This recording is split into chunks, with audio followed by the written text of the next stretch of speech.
کیا معیارات ہونے چاہیے؟ ایک شخص اگر اپنا جائزہ لینا چاہتا ہے کہ میرے اندر روحانیت ہے یا نہیں،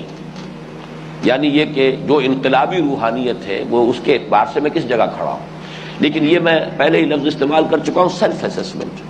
اس کو آپ دوسروں کے لیے پیمانہ نہ بنائیں۔ بل الانسان علی نفسہ بصیرہ، انسان اپنے آپ کو خوب جانتا ہے کہ وہ کتنے پانی میں، اپنے اندر جھانکے اپنا جائزہ لے۔ دوسروں کے لیے صرف ایک معیار رکھیے اور وہ ہے حلال اور حرام کا، فرائض اور حرام،